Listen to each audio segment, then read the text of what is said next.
말씀을 나누겠습니다. 예수님께서는 오늘 예루살렘에 입성하셨습니다. 그래서 오늘을 종려주일이라고 우리가 부릅니다. 여기에 이제 예쁘게 데코레이션도 했고 또 깔고 여기는 나뭇잎이 종려나무 가지 맞나요? 맞게 보이시나요? 여기 종려나뭇잎을 깔고 했는데 예수님이 들어오실 때 이 종려나무 가지를 흔들면서 예수님을 환영하는 겁니다. 종려나무는 참 생명력도 강하고 그리고 종려나무에서 맺혀지는 열매, 대추, 야자, 그 열매는 이스라엘 사람들에게는 꿀이라고 불려질 정도로 매우 달고 맛있는 열매이기도 합니다. 그리고 종려나무는 오아시스에서 물이 많은 곳에서 자라는 식물이기 때문에 이 종려나무가 있는 곳은 번영과 평화와 또 풍성함을 이야기하고 그것을 의미합니다. 이스라엘 백성의 광야에서 처음으로 맞닥뜨렸던 여리고 성읍도 우리는 단단한 요새 그렇게 생각하지만 그러나 그 여리고에는 참 많은 종려나무가 있었고 그리고 오아시스가 있었고 그 땅이 참 비옥한 땅이었다라는 사실도 우리가 알아야 할 것입니다. 오늘 이 종려주일은 바로 예수님께서 고난주간 한 주간을 시작하기에 앞서 그 예루살렘 성에 입성하신 그날을 우리가 기리고 또 생각하는 날입니다. 무엇보다 예수님께서 당당하게 여기 예루살렘에 입성하실 때 그 모습은 바로 순종이었습니다. 그 본질은 바로 하나님의 말씀에 대한 순종이었습니다. 예루살렘 성에 입성하시고 그곳에서 한 주간을 살아내시면서 살아갔던 모든 순간은 예수님께서 하나님께서 자신에게 말씀하시고 예언하셨던 모든 것들에 대한 순종이 원인이었지 다른 어떤 개인의 욕심이나 욕망이나 그런 개인의 꿈이 아니었습니다. 그래서 예루살렘 입성하고 십자가에서 죽기까지 그 모든 순간순간은 철저한 순종이었다는 것을 우리는 기억해야 됩니다. 그래서 오늘 말씀도 순종의 길이라는 제목으로 제목을 정했고 오늘 말씀도 각 사람들이 각 영역에서 어떻게 주님께 순종했는가 그것을 살펴보며 저와 여러분도 이 고난 주간의 핵심 중 하나인 순종에 대해서 또 더 배워가며 알아갈 수 있는 시간이 되기를 소망합니다. 먼저는 예수님께서 순종을 하신 것입니다. 누가복음 19장 28절 말씀 우리 같이 읽어보겠습니다. 예수께서 이 말씀을 하시고 예루살렘을 향하여 앞서서 가시더라. 예수께서 앞에서 비유를 다 드시고 문화의 비유를 드셨습니다. 문화의 비유를 드시면서 종들을 다 보냈는데 농부들이 그 종들을 다 잡아 죽였고 그리고 마지막으로 아들을 보냈는데 그 아들도 환영하지 않았다. 아들도 결국 죽었다. 그리고 나중에 임금이 와서 그 농부를 그 밭을 다 심판했다. 이런 말씀을 하시고 예루살렘 성에 입성하시게 되는 것을 성경 본문을 보면 아실 수 있을 겁니다. 예수님의 앞날을 비유로 어떻게 보면 바로 예언하시면서 예루살렘 성에 입성했다고 우리가 알 수 있을 것입니다. 그런데 보십시오. 예수님의 태도가 어떠합니까? 28절 보니까 예루살렘을 향하여 앞서서 가시더라. 앞서서 가시더라. 예수님의 결말이 어떻게 될지 예수님은 알고 계십니다. 그리고 앞에 비유도 열문화의 비유도 자기 하나님의 아들 그 농장의 주인의 아들이 죽을 것이다. 그것을 예언하면서 그것이 바로 자신인 걸 아셨죠. 그런데도 불구하고 그 예루살렘에서 무슨 일을 당할지 다 아시면서도 불구하고 예루살렘을 향하여 앞서서 가시더라. 쭈뼛쭈뼛하지 않았다는 것입니다. 그리고 뒤로 빼시지도 않았습니다. 고민하는 기색도 또 염려하는 기색도 보이지 않았습니다. 마치 고난의 자리에 서기를 열망하며 그리고 전투에 참여하여 접전을 벌이기를 갈망이라기도 하듯 무리들보다 제자들보다 앞장서서 가신 것입니다. 제자들은 아무것도 모릅니다. 예수님이 예루살렘 들어가면 야, 이제 예수님의 시대가 도래됐다. 이제 우리 세상이다. 정치적으로 우리가 먹을 수 있다. 헤롯의 시대, 로마의 시대는 끝났구나. 예수님이 바다도 잠잠케 하시고 병자들도 고쳐주시고 귀신들도 쫓으신 저 능력의 손으로 로마의 정부도 건물도 무너뜨리시고 그리고 로마 군대도 물리쳐 주시고 이제는 우리 한 사람씩 장관씩 하고 그리고 정부의 지도자가 되어서 떵떵거리며 살 수 있겠구나.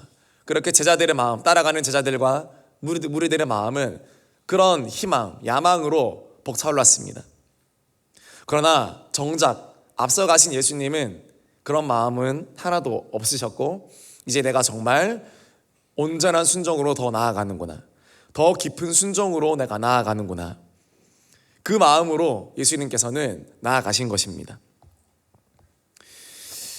이것이 예수님께서 가장 먼저 종려주일날 그리고 고난주간의 시작에 앞서서 보여주신 모습이었습니다. 앞서서 순종하신 모습, 온전히 하나님께 순종하신 모습이었습니다. 그 길이 고난의 길, 어려움의 길이었다 할지라도 앞서서 순종하는 것, 뒤로 빼거나 쭈뼛쭈뼛하거나 고민하는 모습이 아니라 먼저 가서 먼저 몸소 순종을 보여주셨다는 것입니다. 오늘도 저와 여러분이 이런 순종을 우리가 보여야 될 줄 믿습니다. 앞서서 순종하십시오. 특별히 앞선 리더들은 하나님의 말씀에 앞서서 순종해야 됩니다.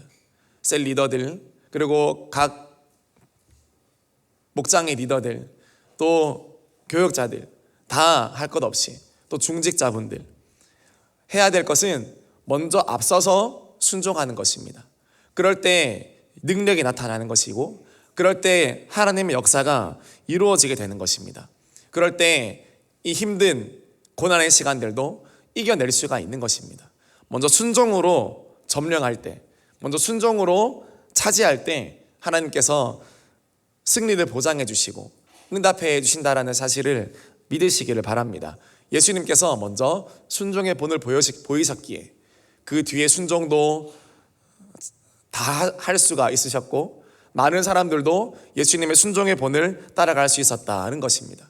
고난주간에 제일 예수님이 먼저 하셨던 행동, 그거는 어김없이 순종이었다는 것입니다. 이 순종을 시작하여서 연쇄적인 순종의 일들이 일어나게 되는 것을 우리는 알게 됩니다. 그 다음에 누가 순종했습니까? 두 번째로 제자들의 순종이었습니다. 누가복음 19장 29절에서 30절 말씀, 우리 2절 말씀 같이 읽어보겠습니다.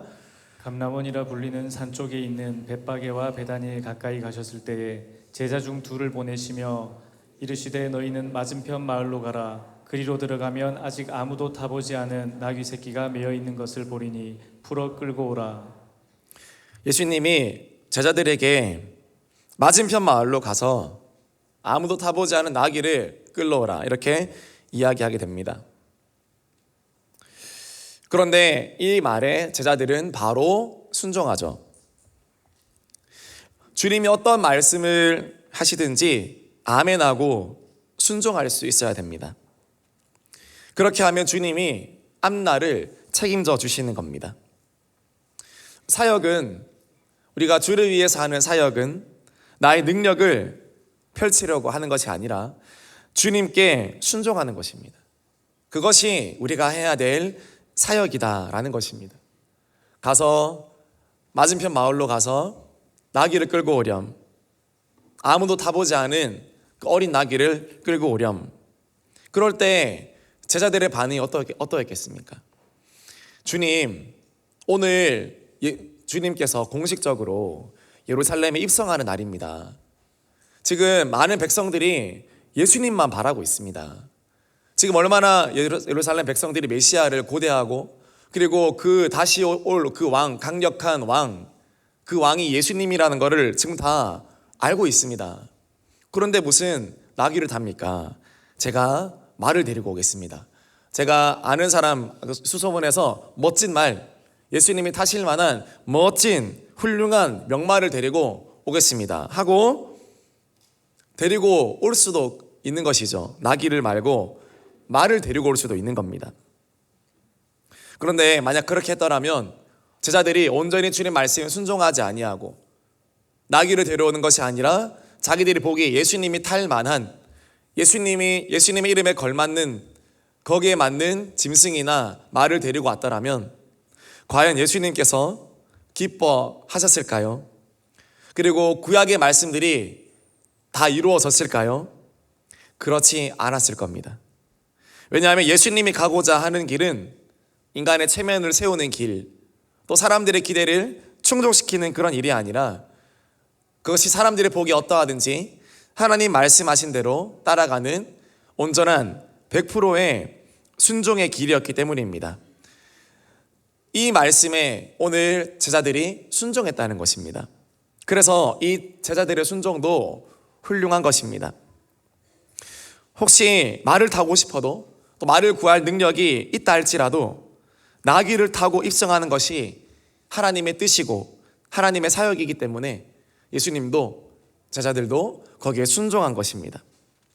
그렇게 예수님께서 앞장서서 순종했기 때문에 제자들도 순종했습니다. 오늘 예수님께서 여러분에게 명하시는 말씀은 무엇입니까? 때로는 나귀를 데려오라는 것처럼 거창하고 또 화려한 것은 아닐지 모릅니다.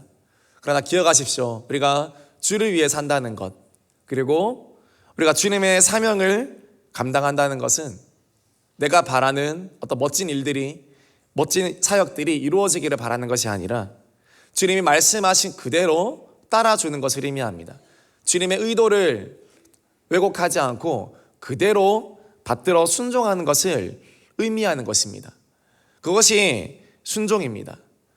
오늘날의 순종, 멋있는 것, 그리고 누구나 인정할 만한 순종, 그런 것들이 아니라 하나님이 보시기에 받을 만한 순종을 해야 그것이 하나님 보시기에 온전한 순종이 된다는 것입니다.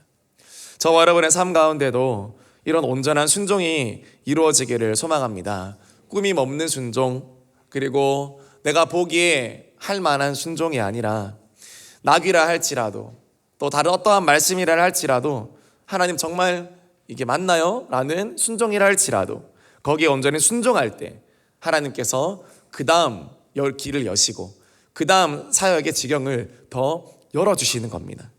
대흥교회가 또 우리 대흥의 모든 성도님들께서 주님 앞에 온전한 순종을 하다 보면 하나님께서 우리가 갈 길을 열어주시고 우리가 가야 할 목적지도 알려주시고 우리가 해야 될 일들도 하나님께서 이루어 주실 줄 믿습니다. 고난주간의 정신은 바로 이런 순종입니다. 온전한 순종. 예수님도 그러했고 제자들도 그러했다라는 것입니다. 이번 주간 여러분들이 주님께 보여야 할 온전한 순종은 어떤 것이 있습니까? 말씀 들으시면서 계속 생각해 보시고 묵상해 보시기 바랍니다.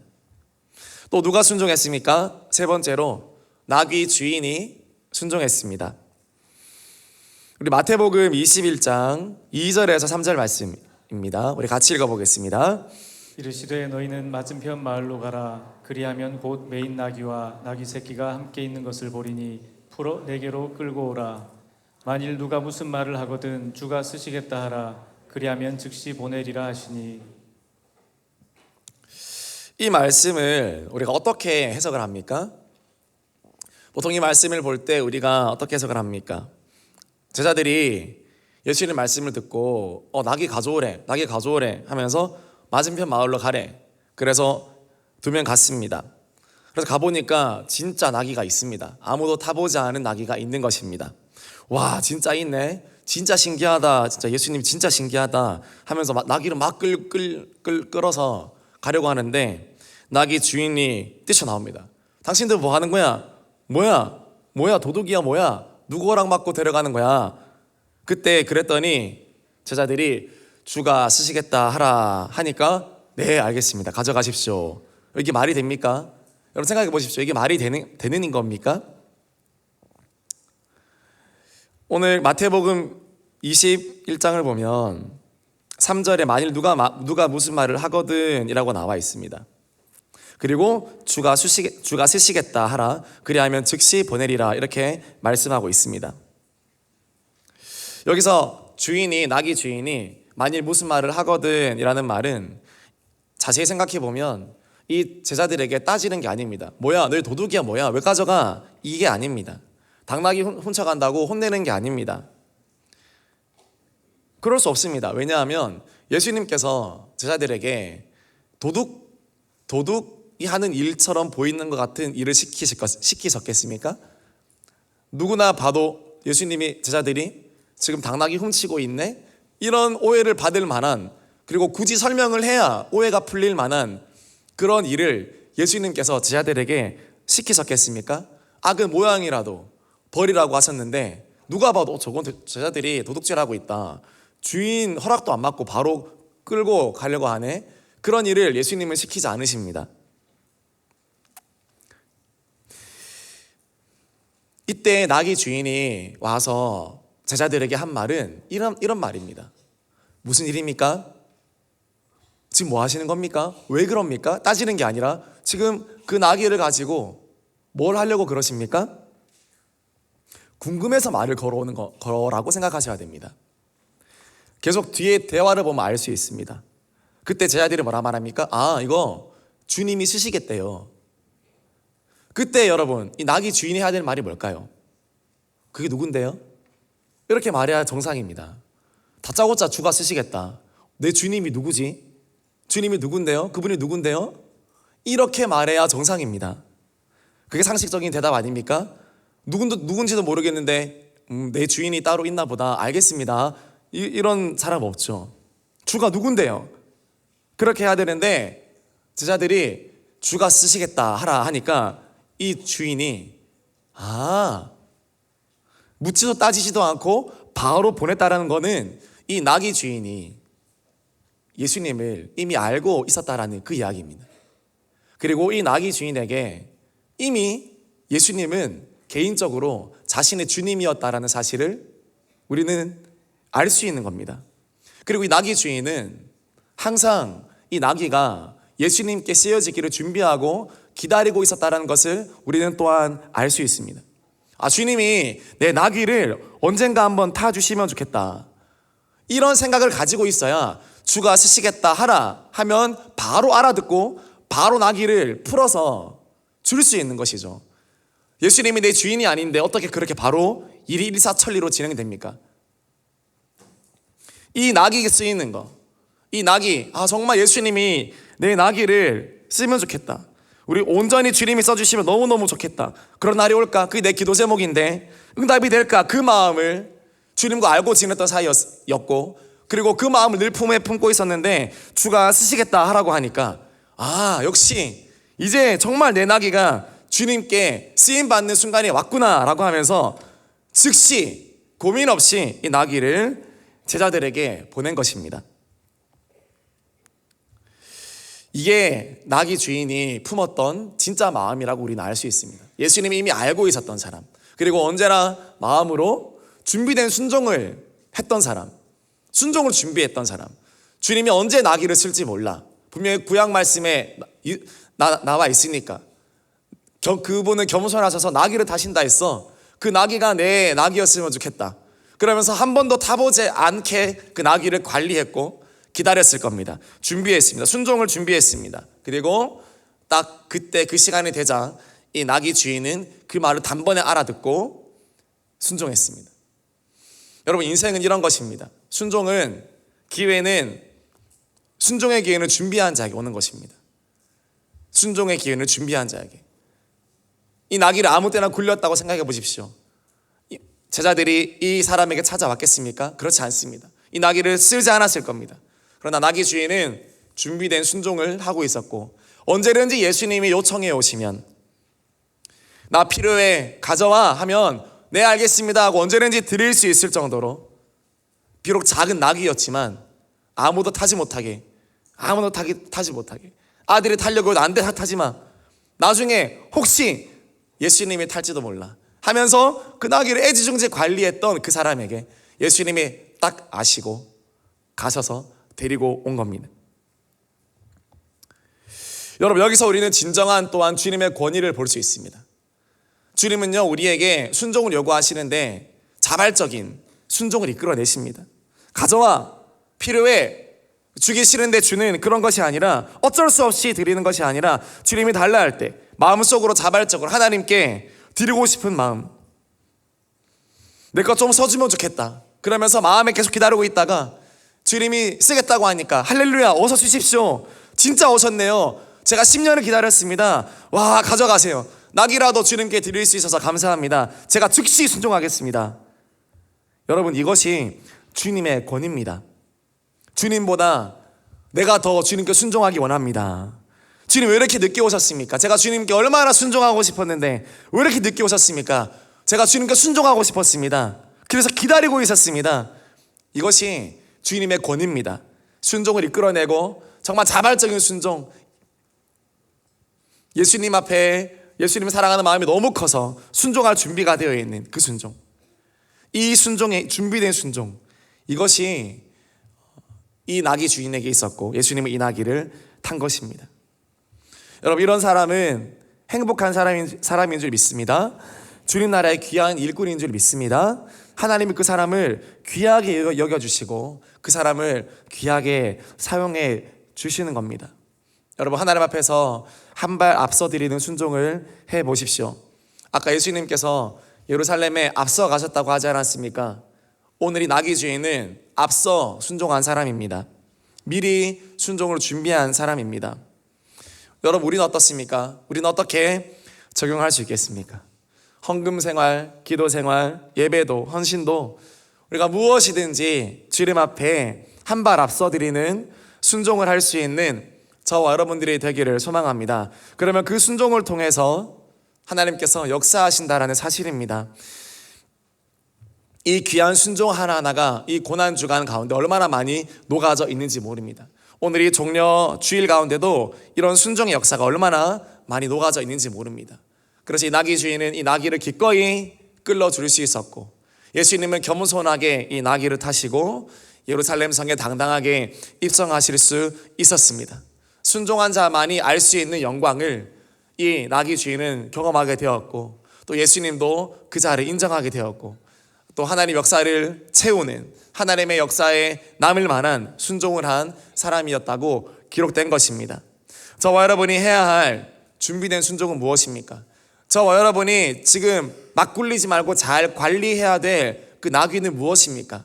예수님이 쓰시겠다 할 때 당장 내어드릴 수 있는 준비가 되었나요?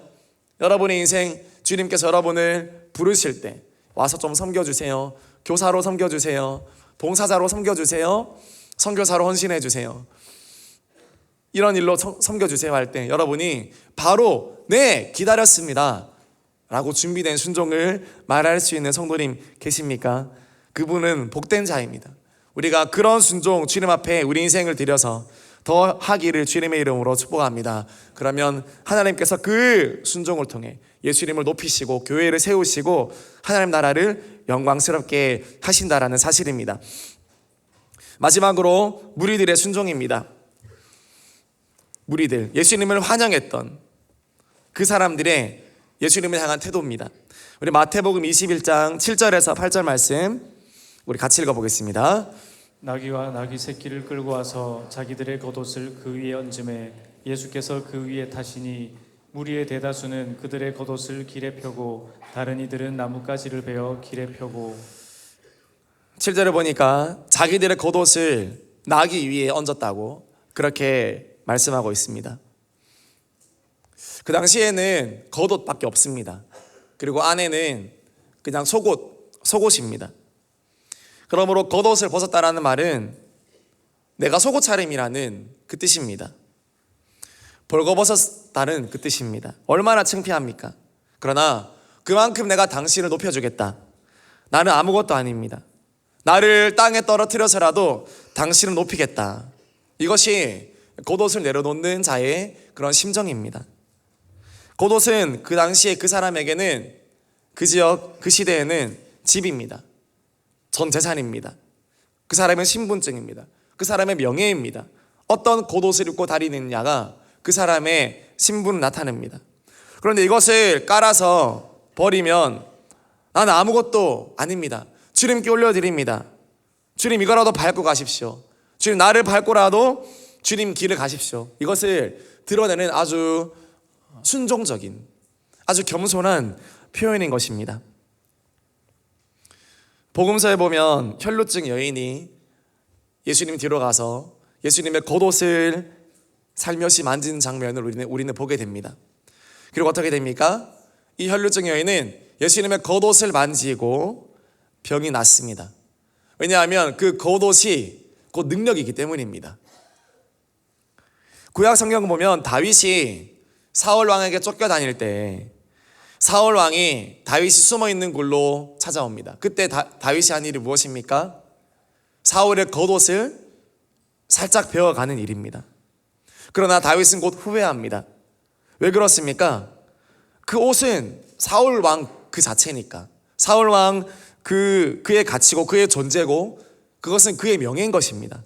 그래서 비록 겉옷 끝자락이었지만 그 겉옷을 조금이라도 잘랐던 것만으로도 다윗은 심한 죄책감을 느낄 수밖에 없었습니다. 겉옷은 그런 겁니다. 매우 중요합니다. 그 사람을 상징하는 것입니다. 그래서 겉옷을 다 벗어서 예수님 가는 길에 내어드렸다는 그 말은 주님, 내 명예도 주님 앞에 내려놓겠습니다. 주님 가시는 길에 내 자존심도 내려놓아야 되고 내 명예도 내려놓아야 되고 내 권리도 내가 내려놓아야 되고 하나님, 내가 마땅히 받을 인정도 내가 내려놓아야 한다면 기꺼이 내려놓고 주님께 순복하겠습니다. 그 의미가 겉옷을 내어 밑에 깔았다라는 그 이야기입니다. 겉옷을 밟고 가는 것은 곧 나를 밟고 가는 것과 마찬가지라는 의미입니다. 여러분의 겉옷을 주님이 가실 때 여러분의 겉옷을 온전히 주님 발치에 내려놓을 수 있는 저와 여러분이 되기를 소망합니다. 이 겉옷이 없으면 안 됩니다. 그러나 유일한 한 분, 내 겉옷을 취하실 수 있는 그분은 바로 나를 위해 이 땅에 오시고 저와 여러분들을 위해 이 땅에서 십자가 고통당하시고 그리고 3일 만에 부활하신 우리의 왕이신 예수 그리스도는 저와 여러분의 겉옷을 다 취해 가셔도 충분히 합당한 분이신 줄 믿습니다. 소경 바디메어도 자신의 겉옷을 집어던지고 주님께 나아갔다고 복음서에 기록하고 있습니다. 여러분이 주님께 내려놓아야 할 겉옷은 무엇입니까? 그 자존심은 무엇입니까?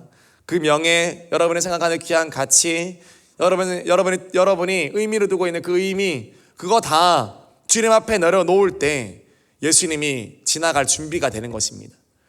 이 고난주간 가운데 예수님께서 예루살렘에도 입성하셔야 되지만 저와 여러분의 다친 마음 가운데도 우리의 마음을 활짝 열어서 우리 각 심령 가운데도 예수님께서 입성하시고 들어오셔야 될 줄 믿습니다.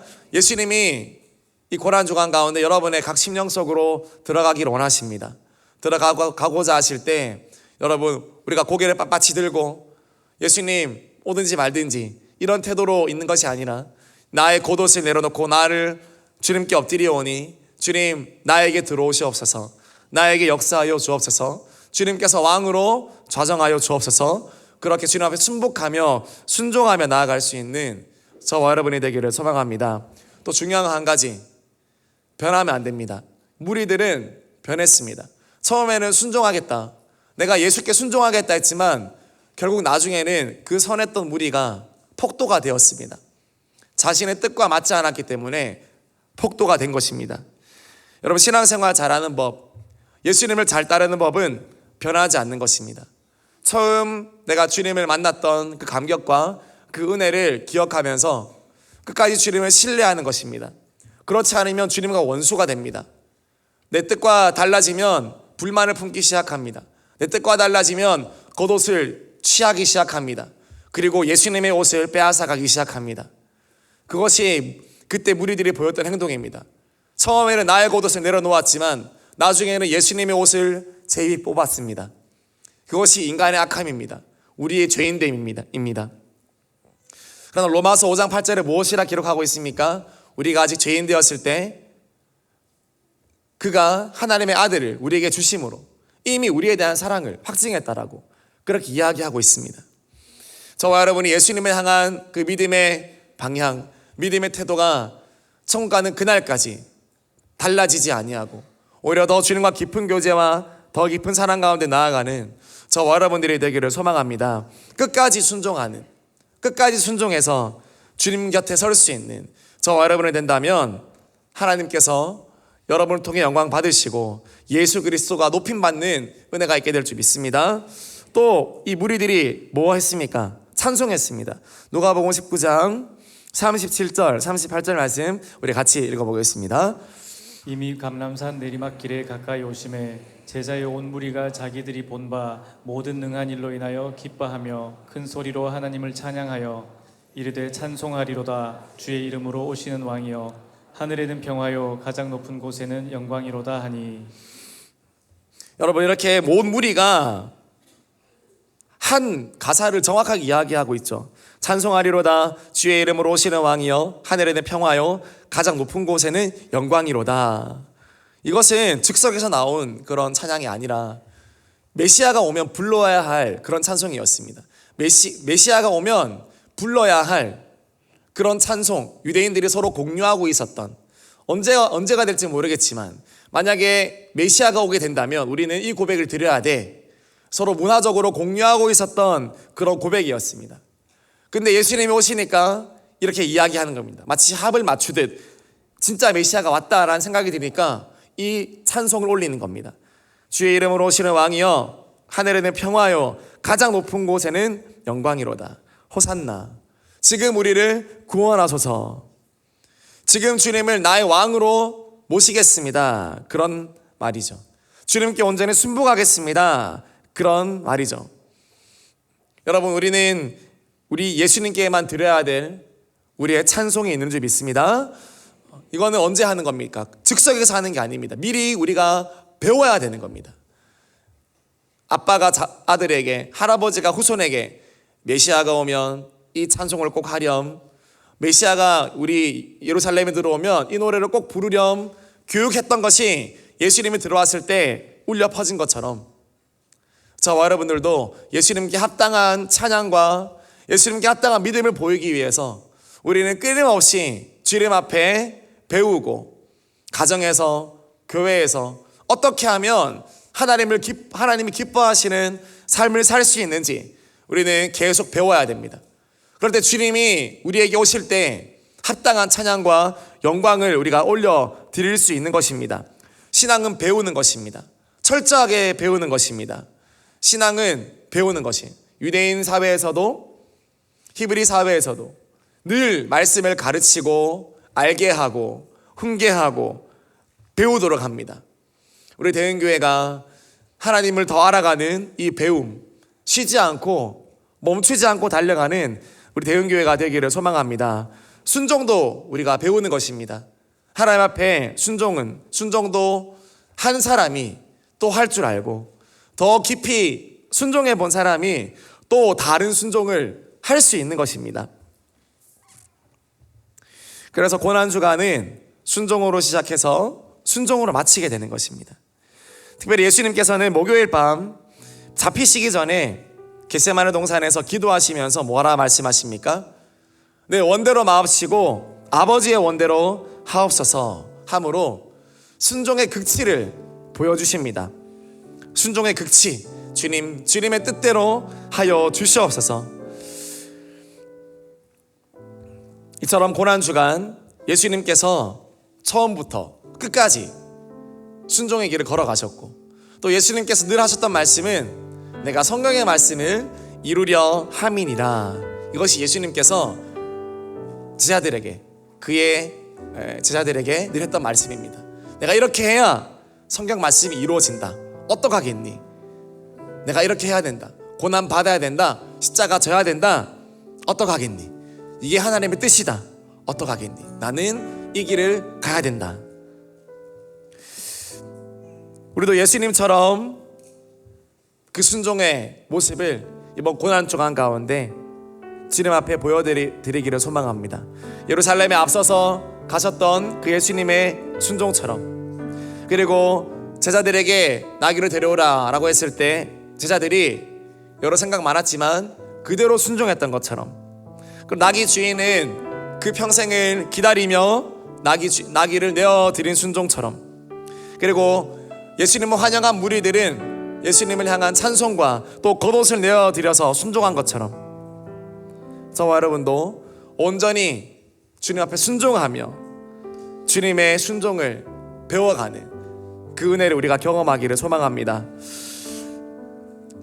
예수님의 순종을 통해서 우리가 생명을 얻었지 않습니까?